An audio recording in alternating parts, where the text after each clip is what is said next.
एक लड़का है छोटा और एक लड़का है बड़ा। अब अगर मेरा ऑब्जेक्ट है, मेरा पर्पस है कि मेरे को इन दोनों को खाना खिला के इनका पेट भरना है ना, तो मैंने क्या कहा, मैं कहा इतना पढ़ा मैंने, इक्वलिटी बिफोर लॉ। मैंने कहा इक्वलिटी बिफोर लॉ, इसमें बोले थे कि कोई स्पेशल प्रिविलेज किसी एक को मत देना, सबको समान तरीके से ट्रीट करना। तो हम क्या किए, हम क्या इनको भी जाके 2 रोटी दे दें और इनको भी जाके 2 रोटी दे दें। इक्वालिटी बिफोर लॉ में चूंकि मैंने ये पढ़ा है कि एब्सेंस ऑफ स्पेशल प्रिविलेज, इसको फॉलो करना है, तो किसी को स्पेशल प्रिविलेज नहीं देना है। इनको 3 रोटी क्यों देंगे, इनको 1 रोटी फाजिल क्यों देंगे, क्योंकि यहाँ पे मना कर रहा है। इक्वल प्रोटेक्शन ऑफ लॉस कह रहा है कि भाई ऐसा है, इसका पेट 2 में भर सकता है तो आपको इसको 2 रोटी देना, बिल्कुल ठीक बात, लेकिन इसका पेट 2 रोटी में तो भर नहीं पाएगा क्योंकि ये बड़ा है, इसकी रिक्वायरमेंट खाने की ज़्यादा है, इनटेक की, है ना, तो इसका 2 में पेट भर नहीं पाएगा। सो प्रोटेक्शन ऑफ लॉ यानी कि पेट भरना इस सिनेरियो में इसका तो हो जाएगा, इसका नहीं होगा। देख रहे हो, इक्वालिटी बिफोर लॉ बड़े ही उस सेंस में इक्वालिटी की बात करता है कि भाई जब 2 लोग सेम हो, जैसे कि यहाँ पर ये सेम लॉजिक कब अच्छा है, अगर ये ए और बी सेम होते। जैसे अगर मैं ए को जितने एज का है उतने ही बी का बना दूं, उतना ही बी को बना दूं, अब इन दोनों को 2-2 रोटियां देना काफी साउंड लग रहा है, दोनों का पेट भर जाएगा भाई। तो इक्वालिटी बिफोर लॉ का एब्सेंस ऑफ स्पेशल प्रिविलेज का लॉजिक यहाँ पे अप्लाई करना is a good thing, but दोनों में डिफरेंस देख रहे हो, यहाँ पर ये दोनों सेम है, सेम मतलब सेम सर्कमस्टेंस में, सेम फिजिकल नीड्स हैं इनकी। यहाँ पर फूड इनटेक की नीड डिफरेंट है क्योंकि इनका साइज डिफरेंट है, इनकी परिस्थितियाँ डिफरेंट हैं, these are not same people, right. इनके बीच में डिफरेंसेस हैं और इसीलिए उन डिफरेंसेस को ध्यान में रखते हुए अगर मुझे इनको राइट टू इक्वालिटी गारंटी कराना है तो मुझे इनको डिफरेंटली ट्रीट करना पड़ेगा। यही आपका इक्वल प्रोटेक्शन ऑफ लॉज है, क्योंकि अल्टीमेटली मैं क्या कर रहा हूँ, जो प्रोटेक्शन ऑफ लॉ इस व्यक्ति को मिल रहा है वही प्रोटेक्शन ऑफ लॉ इस व्यक्ति को भी मिलना मेरा एम है। तो मैं क्या करूँगा, मैंने देखा अच्छा भाई ये छोटा है ये बड़ा है, इसका पेट 2 में भर सकता है तो इसका कितने में भर जाएगा, पूछे पता कि बोले 5 रोटी में भर जाएगा, तो इसको उठा के 2 से क्या कर दिया, 5 रोटियां कर दी, 2 + 3 कर दिया। अब देखो स्पेशल प्रिविलेज हमने दिया है ना, लेकिन अगर हम शॉर्ट साइटेड होकर खाली इतना पढ़ेंगे तो काम नहीं चल पाएगा, इक्वालिटी का वायलेशन हो जाएगा, क्योंकि 2 लोग अगर सेम नहीं है तो उनको सेम ट्रीटमेंट देना is a form of injustice, क्योंकि वहां पर अनफेयर निकल के रिजल्ट आ रहा है। जो अफेक्ट हम चाह रहे थे वो अफेक्ट अच्छा नहीं आ रहा। हमारा इफेक्ट क्या है कि लॉ इक्वल ट्रीट करे और लोगों को इक्वली प्रोटेक्ट करे। तो यहाँ पर इक्वली प्रोटेक्ट नहीं हो पाता अगर इसको खाली 2 रोटियां देते। तो इक्वल प्रोटेक्शन के लिए हमने इसको 5 रोटियां कर दी, डिस्क्रिमिनेट किया, स्पेशल प्रिविलेज दिया, चूंकि these 2 are different people. So ultimately if you sum up this entire thing, कैसे आप इसको हार्मोनाइज करोगे, तो आपको तब ये वाली बात निकल कर आएगी कि लाइक लोगों को लाइक ट्रीटमेंट दोगे तो इक्वालिटी है, अनलाइक लोगों को अनलाइक ट्रीटमेंट दोगे डिपेंडिंग अपॉन कि वो लोग कैसे अनलाइक हैं, उसी बेस पे। देखो हमने इनका फिजिकल स्ट्रक्चर देखा कि भाई ये छोटा है ये बड़ा है, इसको ज़्यादा भूख लगेगी, इसको ज़्यादा खाना देना पड़ेगा, तो अनलाइक थे तो हमने उसका रीजनिंग सोचा कि भाई किस रीज़न से इनको डिफरेंटली ट्रीट किया जा रहा है। फिर हमारा पर्पज़ है कि खाना देना है तो अनलाइक तरीके से ही खाना दिया, लेकिन लॉजिकल सोच कर दिया। ऐसा थोड़े कि अनलाइक ट्रीटमेंट के चक्कर में 5 इनको दे दूंगा 2 इनको दे दूंगा, फिर तो वो बेवकूफ़ी हो जाएगी। तो 2 इनको दो 5 इनको दो, अनलाइक लोगों को अनलाइक ट्रीट किया, इक्वालिटी हो गई। लाइक लोगों को अनलाइक ट्रीट करोगे अगर, देखो ये दोनों लोग लाइक हैं, अब अगर इन दोनों को एक को 2 दूंगा एक को 1 रोटी दूंगा, सो इक्वालिटी नहीं हो पाएगी। और अनलाइक लोगों को अगर लाइक ट्रीटमेंट दूंगा, अनलाइक लोगों को लाइक ट्रीटमेंट दूंगा तो भी इक्वालिटी नहीं हो पाएगी। ये देखो, ये अनलाइक थे और इनको मैंने लाइक ट्रीटमेंट देने का सोचा कि दोनों को 2-2 रोटी दे देते हैं, तो भी इक्वालिटी नहीं हो पाएगी। तो ये पूरा हार्मोनाइज इस तरीके से आपका हो रहा है। Equality before law and equal protection of laws, इस तरीके से आपको हार्मोनाइज करके समझ लेना है कि एब्सेंस ऑफ स्पेशल प्रिविलेज है। देखो, एब्सेंस ऑफ स्पेशल प्रिविलेज है, बट ओनली व्हेन, ये एब्सेंस ऑफ स्पेशल प्रिविलेज देखो यहां से निकल कर आ रहा है। दो लोग लाइक हैं तो किसी एक को अनलाइक ट्रीटमेंट मत दो। एब्सेंस ऑफ स्पेशल प्रिविलेज, किसी एक को स्पेशल प्रिविलेज मत दो, वरना क्या होगा, इक्वालिटी बिफोर लॉ का वायलेशन हो जाएगा। ये लाइन पूरी आपकी यही है। और इक्वल प्रोटेक्शन ऑफ लॉज क्या है कि भाई अनलाइक लोग हैं, है ना, अनलाइक लोग थे और इनको अगर आप अनलाइक ट्रीटमेंट ही दोगे, जैसे अनलाइक थे, ये छोटा ये बड़ा, तो इसको कम रोटी दे दी, इसको ज्यादा रोटी दे दी, पेट भरना था ना। अनलाइक लोगों को अनलाइक ट्रीटमेंट दिया तो इक्वालिटी हो जाएगी। अभी हम इससे पहले क्या ट्राई किए थे, अनलाइक लोगों को लाइक ट्रीटमेंट दे रहे थे। ये देखो, अनलाइक लोग हैं और इनको लाइक ट्रीटमेंट दिया जा रहा है, दोनों को 2-2 रोटियां दी जा रही हैं, गड़बड़ा जाएगा। तो ये भी नहीं करना है और ये भी नहीं करना है, हमें ये करना है। This is equality before law, क्योंकि ये कहता है कि अगर दो लोग इक्वल वो हैं, सेम हैं, तो उनको इक्वली ट्रीट करो, किसी एक को स्पेशल प्रिविलेजेस मत दो। ये वाला कॉन्सेप्ट, ये दोनों ऐसे साथ में पढ़ो। ये इस चीज को मना कर रहा है, इक्वालिटी बिफोर लॉ ये ना हो इसके लिए कह रहा है, और ये हो इसके लिए कह रहा है। मतलब दो लाइक लोगों के बीच में अनलाइक ट्रीटमेंट मत करना, दो लाइक लोगों के बीच में लाइक ट्रीटमेंट ही करना। और इक्वल प्रोटेक्शन ऑफ लॉज क्या कह रहा है, इन दो बातों को कह रहा है कि अनलाइक लोगों के बीच में लाइक प्रोटेक्शन मत करना, लाइक ट्रीटमेंट मत करना, अनलाइक लोगों के बीच में अनलाइक ट्रीटमेंट करना। तो ये आपका कॉन्सेप्ट है इक्वालिटी बिफोर लॉ और इक्वल प्रोटेक्शन ऑफ लॉज का। आई होप आपको ये अच्छे से समझ आया होगा। अब इसी के अंदर हम ट्विन टेस्ट, नेक्सस टेस्ट और डॉक्ट्राइन ऑफ क्लासिफिकेशन उसको समझ लेते हैं। साथ ही साथ हम ओल्ड डॉक्ट्राइन और न्यू डॉक्ट्राइन का भी क्या वो इंटर रिलेशन है उसको भी समझ लेते हैं। अब जैसा कि अभी आपने देखा कि इसी वाले कॉन्सेप्ट के अंदर आपको डिस्क्रिमिनेट करने की बात करी जा रही है ना, तो इसी के अंदर आपका डॉक्ट्राइन ऑफ क्लासिफिकेशन आता है। क्लासिफिकेशन का मतलब कि लोग हैं उनको अलग अलग क्लासेस में बांट के दोनों के बीच में डिफरेंट ट्रीटमेंट करने लगे। तो डॉक्ट्राइन ऑफ क्लासिफिकेशन के तहत ही, इसी के तहत ही आपका आता है। और इसी के अंदर डॉक्ट्राइन ऑफ क्लासिफिकेशन के अंदर ही आपका ट्विन टेस्ट और नेक्सस टेस्ट जिसको आप कहते हो, सेम ही चीजें हैं, उसी के अंदर ये भी आता है। अब इसको समझ लेते हैं कि ये क्या है। अब इसको फॉर द टाइम बीइंग गायब कर दो, इसको साइड कर दो, क्योंकि ये कॉन्सेप्ट इसी के हैं, इसको समझ लेते हैं।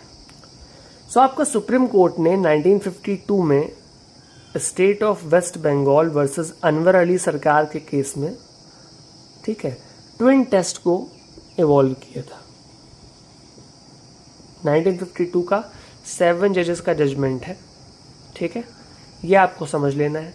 ट्विन टेस्ट में क्या था, नंबर 1, ट्विन टेस्ट मतलब दो चीजों को ध्यान में देना है। Number 1, there has to be one intelligible differentia.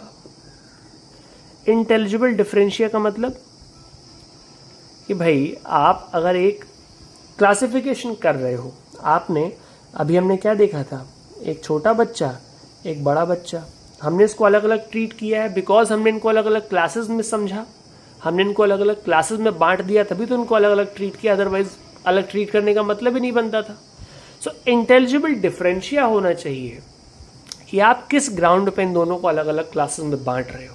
तो हमने कहा कि सर हम इनको इस ग्राउंड पे अलग अलग क्लासेस में बांट रहे हैं क्योंकि ये एज में कम है, ये एज में ज़्यादा है, इसीलिए ये जो है कम खाने में इसका काम चल जाता था, इसका ज़्यादा में चलेगा, इसीलिए हमने सर इनको अलग अलग क्लासेस में बांट दिया।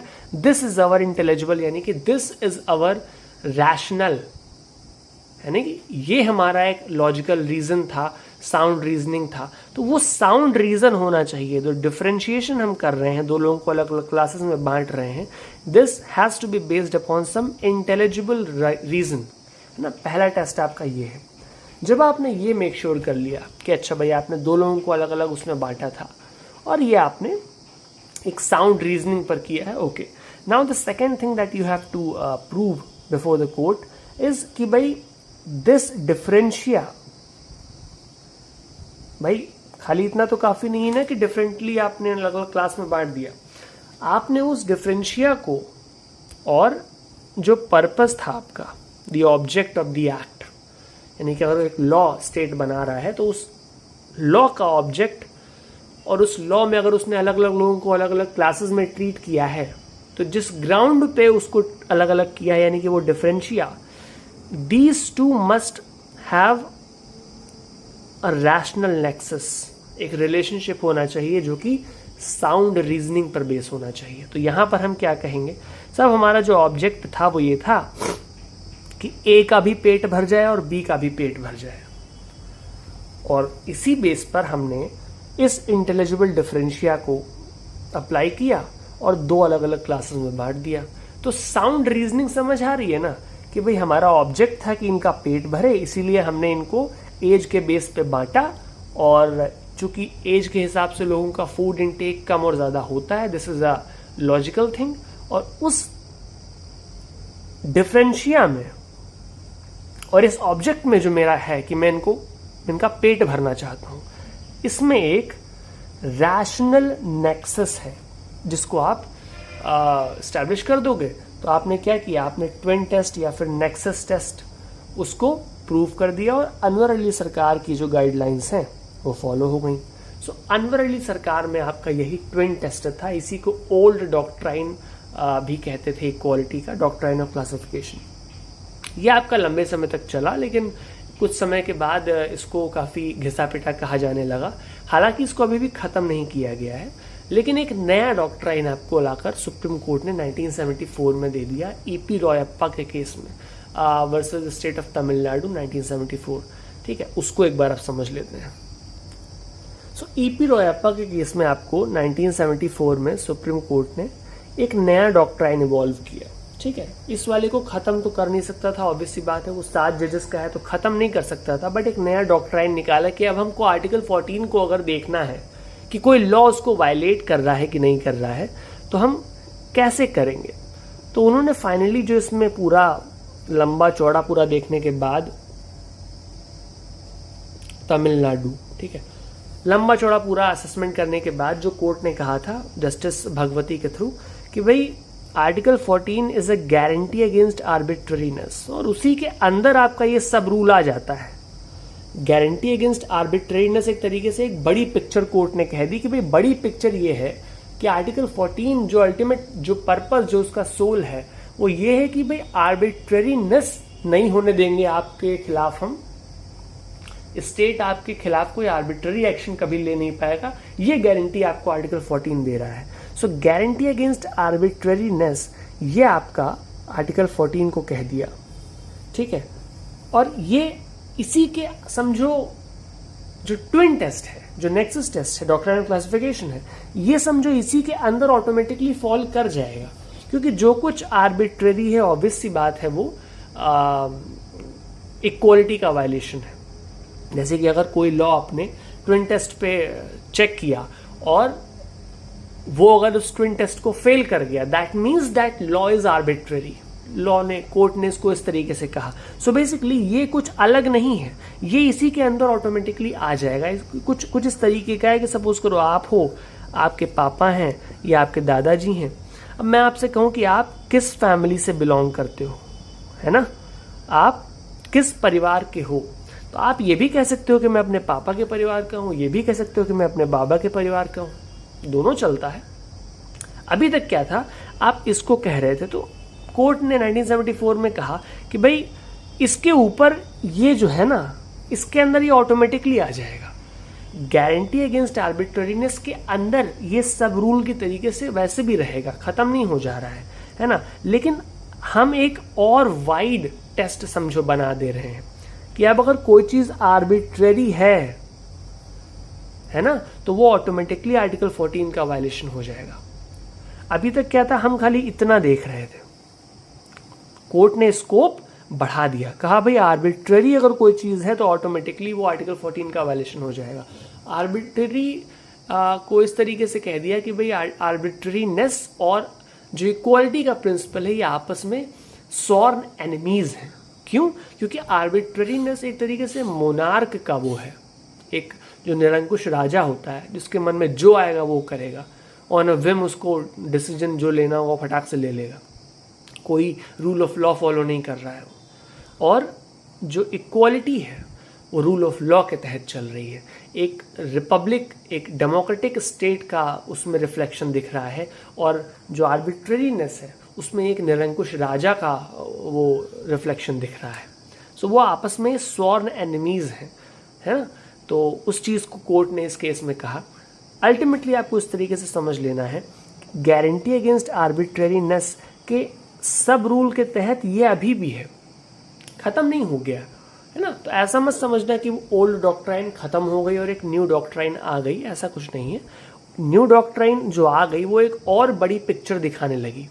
अभी तक हम इतना देख रहे थे कि भाई इतना हम चेक कर लेंगे, कोर्ट ने कहा भाई ऐसा है इतना देख लो, आर्बिट्ररीनेस को चेक किया करो। अगर कोई एक्शन स्टेट का आर्बिट्ररी है तो automatically that is a violation of article 14 right to equality. So ये आपका article 14 right to equality, equal protection of law, equality before law, rule of law. Rule of law is basically कि law is supreme. पहले राजा हुआ करते थे, वो क्या था भाई, राजा जो चाहेगा वो कर लेगा। लेकिन अब जो प्रेजेंट सिचुएशन है हमारे यहाँ वो ये है कि जो supreme law of the India है that is constitution, that is the supreme law, that has the final word. कोई चीज़ उसके कॉन्ट्राडिक्टरी नहीं हो सकती। कोई पार्लियामेंट, कोई लेजिस्लेचर, कोई कोर्ट कॉन्स्टिट्यूशन के कॉन्ट्राडिक्शन में नहीं जा सकता। तो supreme law, ultimate law, final law क्या है? रूल ऑफ लॉ है भारत में, सबसे ऊपर लॉ है। सो ये आपका ओल्ड डॉक्ट्राइन, ये आपका न्यू डॉक्ट्राइन, ठीक है। इसको इस तरीके से रिलेट करके पढ़ो।